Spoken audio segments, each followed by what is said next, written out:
What we want to do today is maybe just lay a platform and report back on what the IEE project did in South Africa. And what I'm going to do in leading my colleagues that follow is to sketch the outcomes and the impact, and hopefully from those share with you some of the learnings that we have done as well.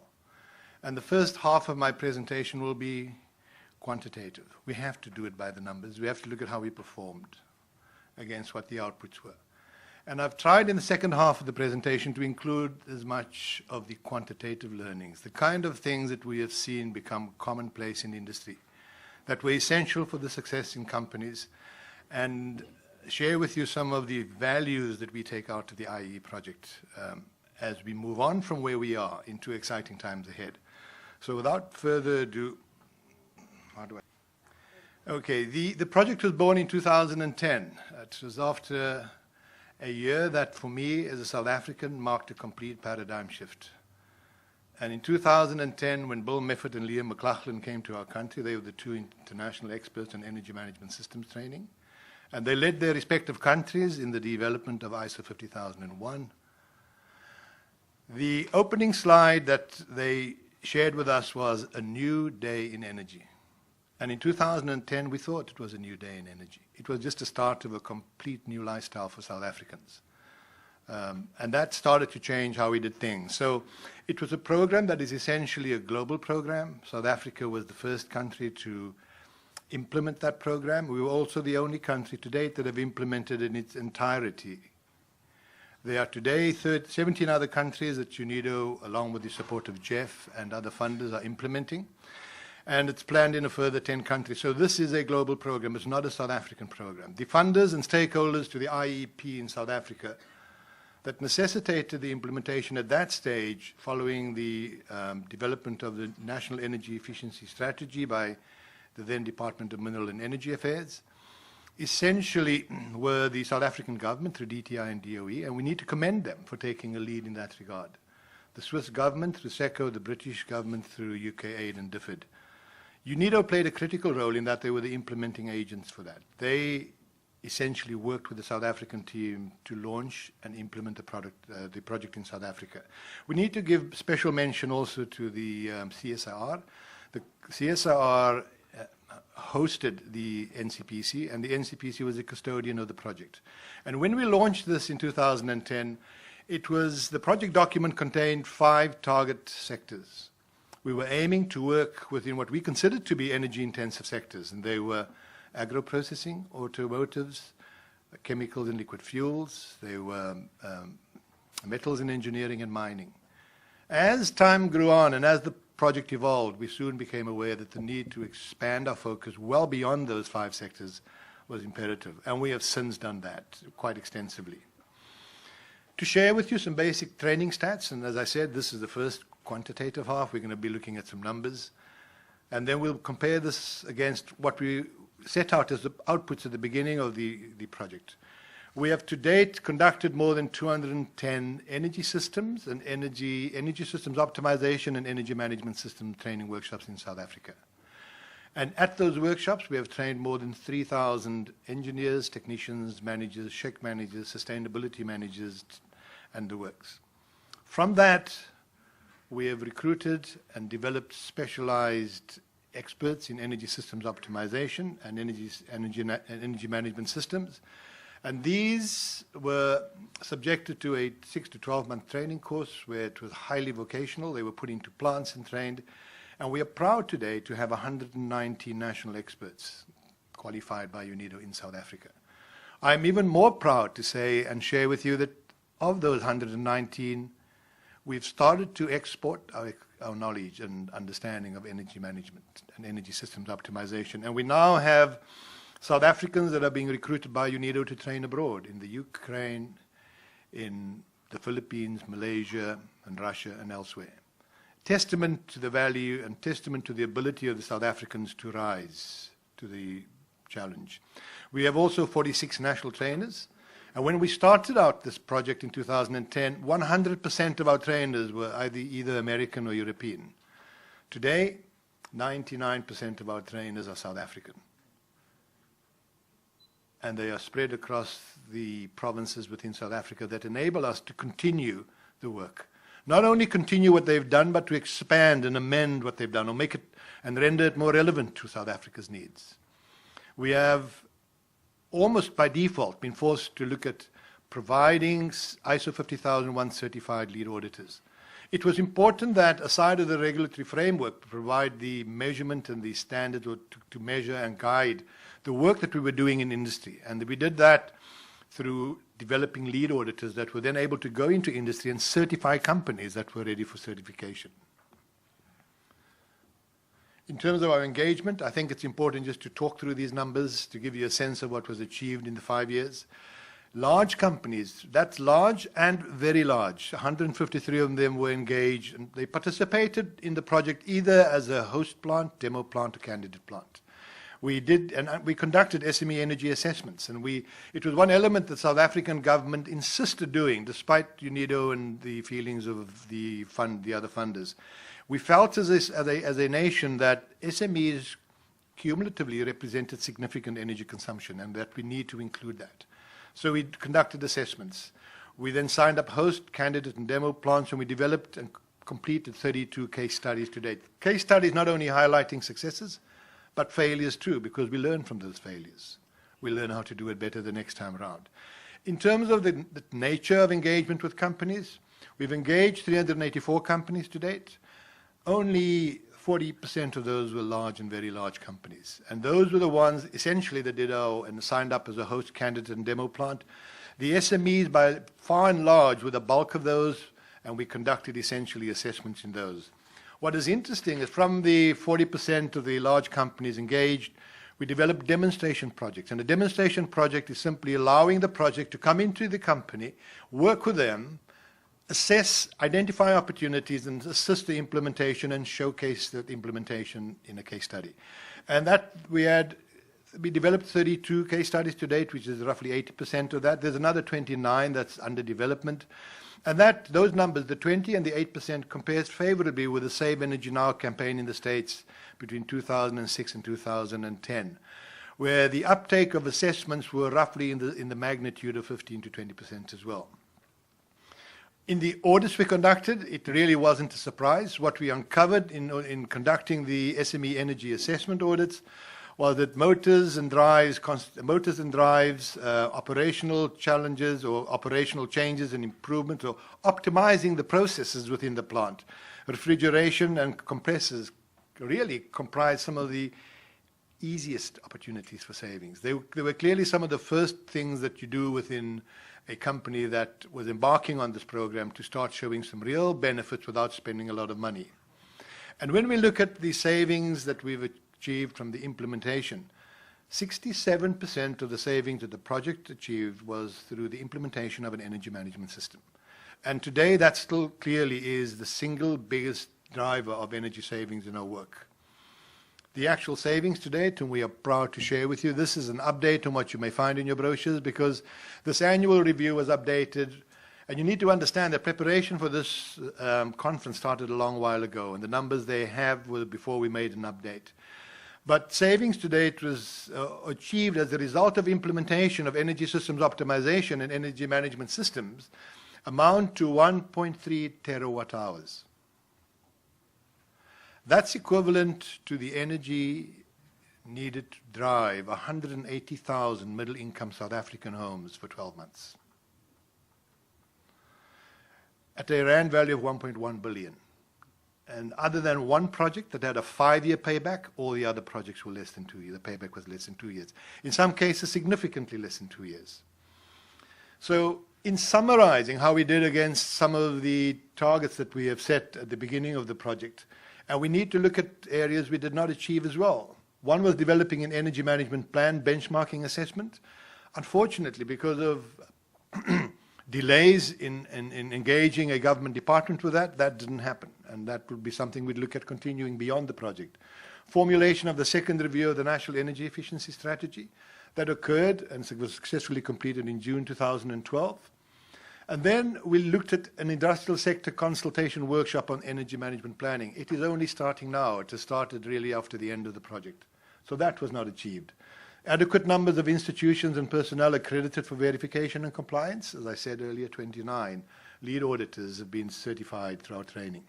And then we have a range of workshops that were set as targets at the beginning of the project in 2010. And these numbers are according to the adjusted log frame that was agreed by the Project Steering Committee and UNIDO. And we looked at the time, 83 workshops.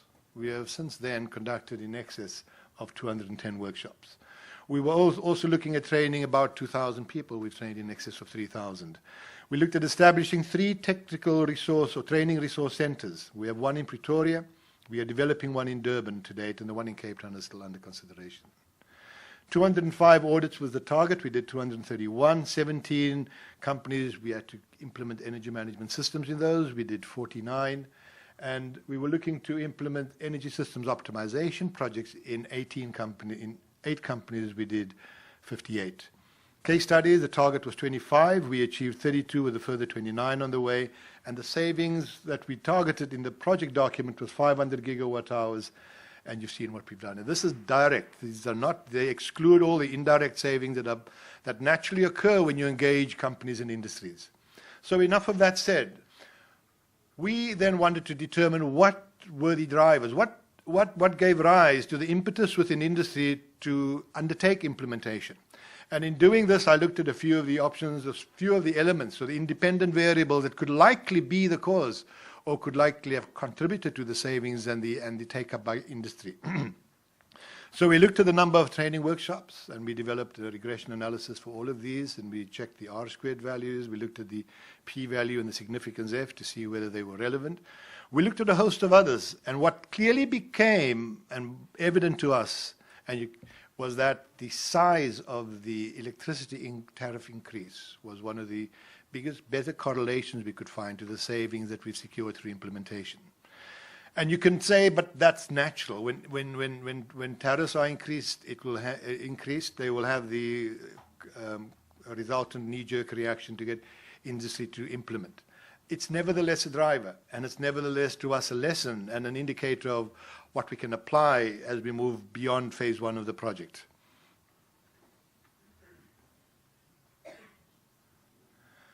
Okay, then some of the other things we learned about implementing energy management systems, that there's a reality that we need to face. And a lot of companies think, and Renette van Zyl shared that this morning during the plenary session, a lot of companies think you can implement an energy management system and just share the duties amongst people within your business. Unfortunately, that is not the case. The studies we've done here correlates very well with what we've seen done in America and in Europe. And plant staff time is going to be a significant implementation cost. And if you are not prepared as a company to accept that and prepare for that and accommodate that, then you may as well have a cup of coffee and decide to do something else because it's not going to work. In terms of the accelerants that really to us and from our experience in South Africa and abroad, that accelerated successful implementation of energy management systems, management commitment was a requirement. And we didn't move ahead with companies where that was not the case. There were other implementation aids like the familiarity with an energy management principles or the culture of an ISO management system within the company or even other stakeholder interest and support. That certainly contributed towards it. But management commitment was without doubt the significant one. And what was clear, and we had some wonderful examples where behavioral economics started to rear its head. And the good thing about energy management systems, it forces you to check. And the good thing about checking and checking on shorter cycles is that you start to link the analysis closer to the action. And whether that's a toolbox talk between shifts or whether that's looking at the performance after an attempted action, we found that in ArcelorMittal Saldanha, Renette van Zyl started to implement some of the awareness raising within that plant that were very well aligned with the expected behavioral economic lessons. In developing public commitment, you tend to drive far greater and sustainable buy-in than developing private commitment from staff. And one of the things she did is that in a plant, she got the employees to sign up to a commitment and pledge that says, I give energy saving a helping hand because it's in my hands. And that drove, and it was really great commitment. They also talk about on the top of the mind issues and raising aware with on the top of the mind issues. And she posted this time of use chart within the plant to remind staff that at certain times of the day it's costing them more to operate. And it's the awareness that you create through innovative platforms like these that will sustain your energy management system in the plant. And it's the recognition of the awareness and linking that to the performance and being able to get that across to your team, that's very important. What was wonderful about this is that it was really a bottom-up approach and a bottom-up commitment, because at time, top-down driven things tend to disinterest or effectively render staff less than inspired to follow them. But doing it this way was a very interesting way in capturing the commitment of staff in that area. In reflecting on some of the outcomes, sub-metering certainly plays a great role. And sub-metering pays dividends when verifying the performances of your significant energy users. We have some companies going through the energy management program now in round 4. And the absence of sub-metering makes implementing this almost impossible. You need to be able to measure not only the energy consumed, but the drivers that drive the energy consumption within your significant energy users. You also need to develop a strong measurement plan to verify those results. And energy savings from operational improvements are not permanent. You generally find when plants get busier, they evaporate and disappear completely. In terms of defining what a winning culture is by the lessons we've learned, is first and foremost the need and the expectation for top management to be visible. In OEM in Port Elizabeth, the general manager, it's an international company manufacturing what we call exhaust systems and shock absorbers. The general manager makes a weekly tour around the plant, and he discusses with each group in each department the production challenges and the issues and the outputs for the week and the day. But he also speaks about energy. And what Casey Breary has done within the Tenneco plant in Deal Party in PE is to develop a level of awareness that I've not seen in many plants. An ISO world-class manufacturing environment promotes the culture, and we've spoken about that a few minutes ago. And you need to be prepared after you've exhausted all your no-cost, low-cost projects to start spending money. Because if you don't, you're going to start breaking down the momentum that you may have built up until that point. Plant stability and reliability is important.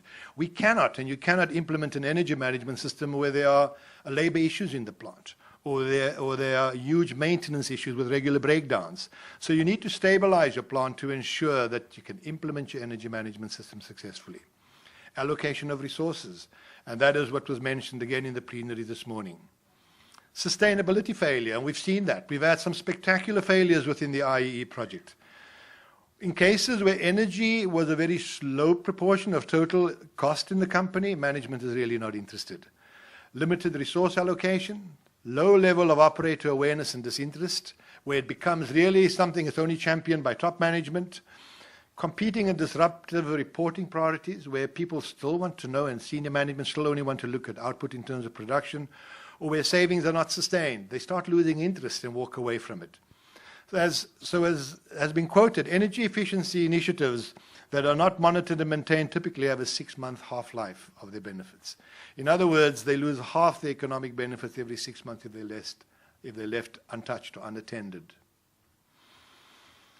What we also do, and what I encounter very often when we present the IEE project, is what and how our activities at companies and within industry impacted on the social conditions or socioeconomic conditions. So what we did is we conducted a socioeconomic study at the end of the project, and we looked at a small, a medium, and a very large size company.